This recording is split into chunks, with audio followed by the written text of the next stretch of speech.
Hello everyone, my name is PolishLynx. Let's continue and maybe find out what Alyssa was arguing about with Lena.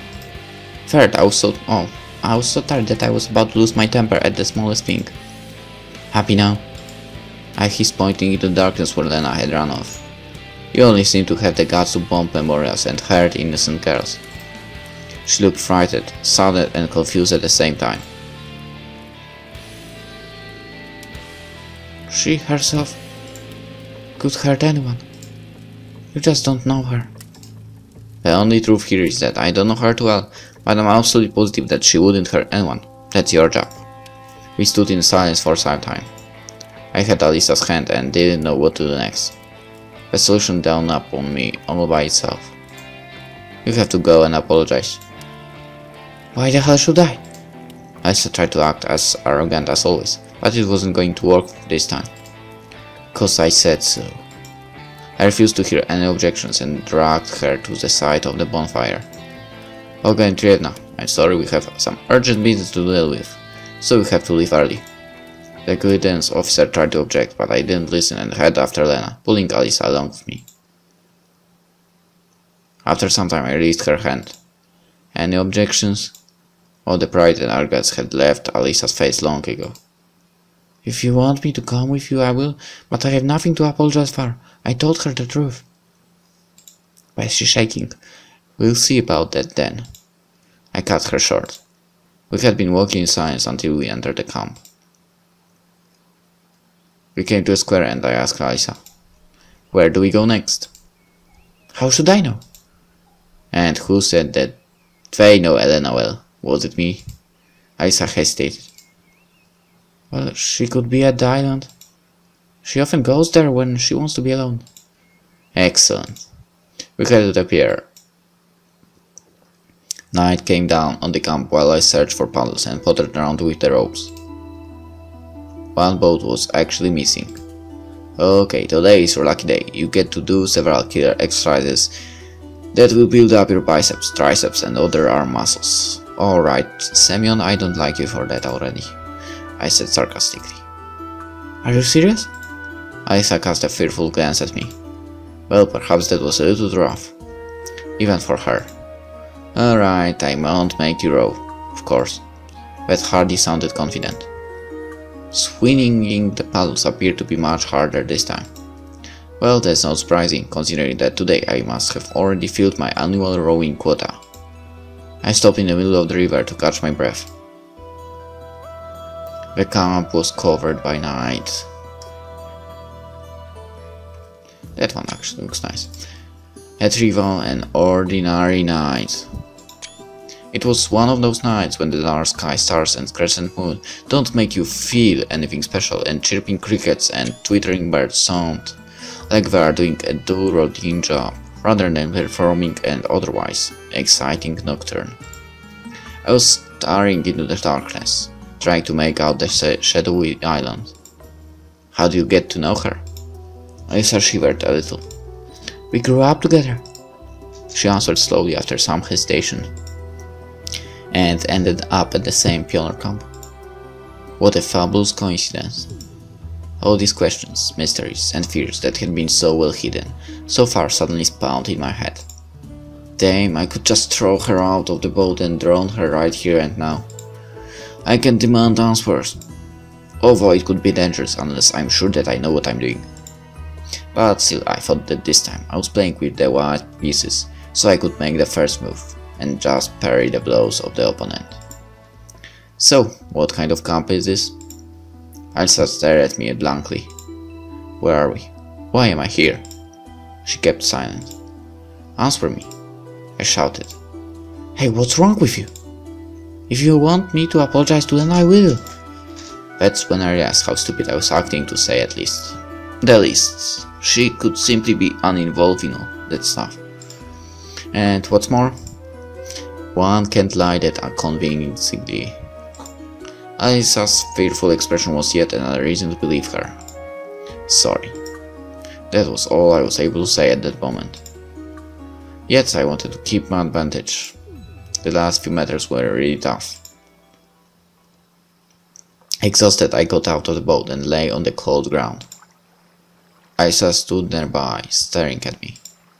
I thought she was about to goad me or utter some burp witticism, but since she remained silent, I assumed she was still shocked or something.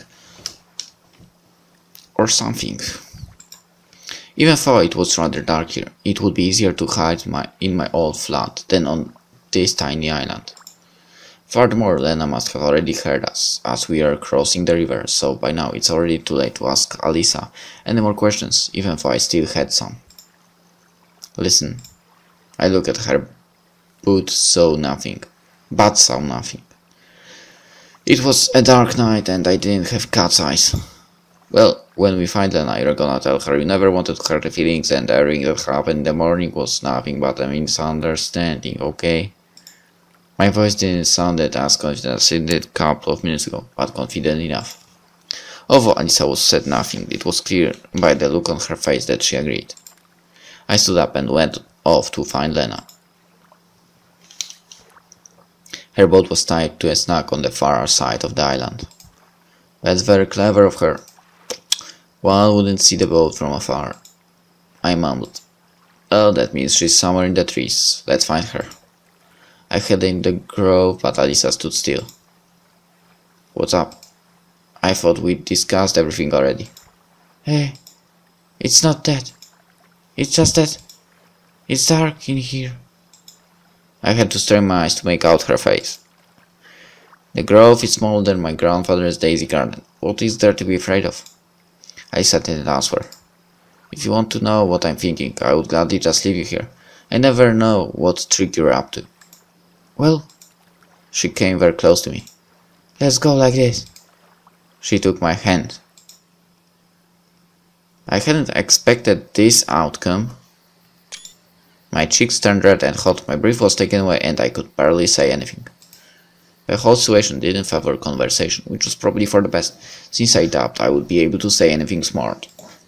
Slowly we headed into the grove. In a couple of moments I regained some control of myself. Come on, there is really nothing to be afraid of.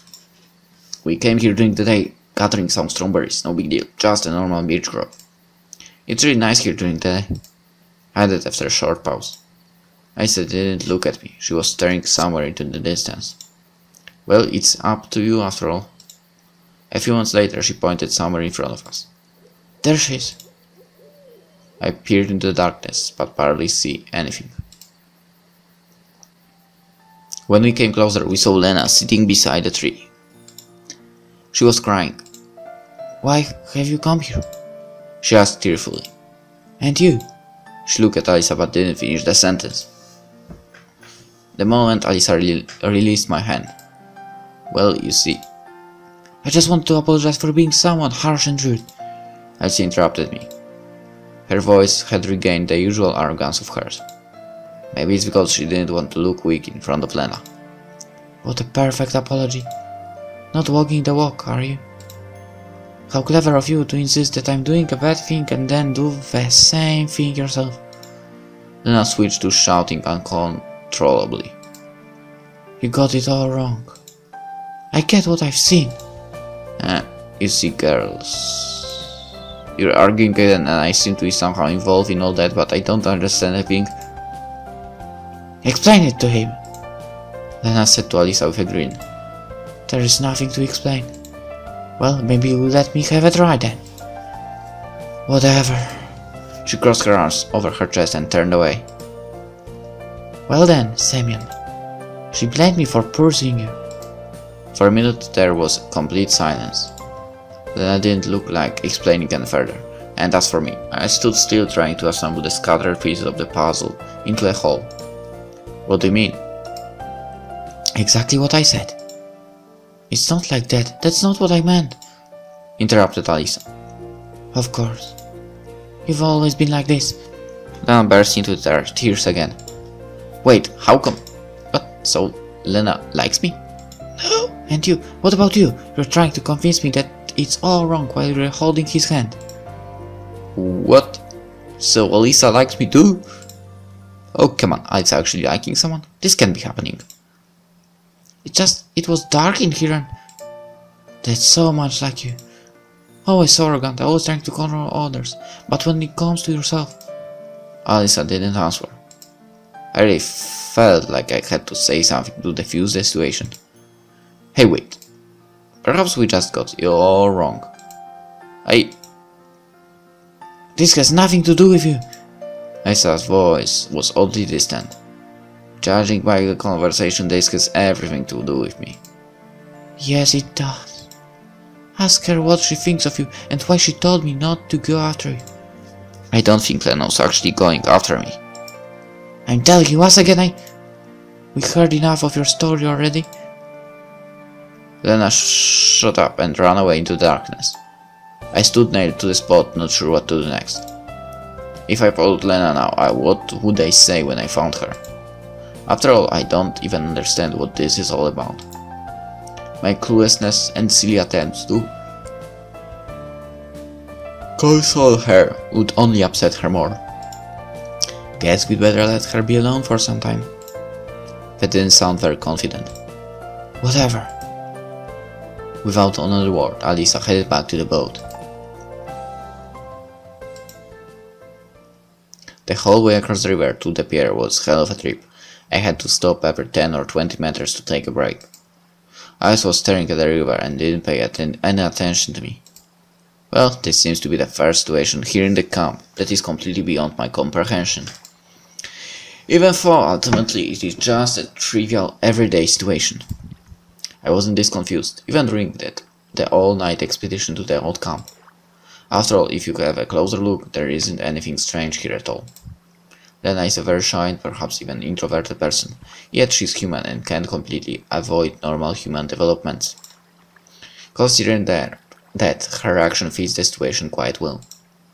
Even if I don't get the source of the quarrel, it's clear as day that the girls would not behave like that if they didn't have a good reason. And as things were standing, I was that reason.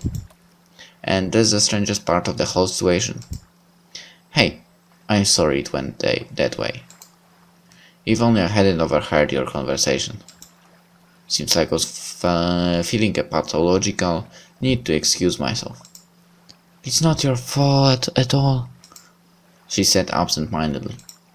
It's just that you appeared in the right place at the right time and restarted a mechanism that had stood still for a long time. I don't quite get it. Of course you don't. And actually you shouldn't right now. You will get it later. She cast an intense glance at me. Damn it. Why does this always happen to me? Both at school and college, trouble seems to have chosen me as its primary target. Someone blocked the classroom's door with a mop. I got a written reprimand in my mark book. Where was the fight? All things considered, I must have started it. Failed an exam? Well, of course that's my fault, and the teacher who hates me has nothing to do with it.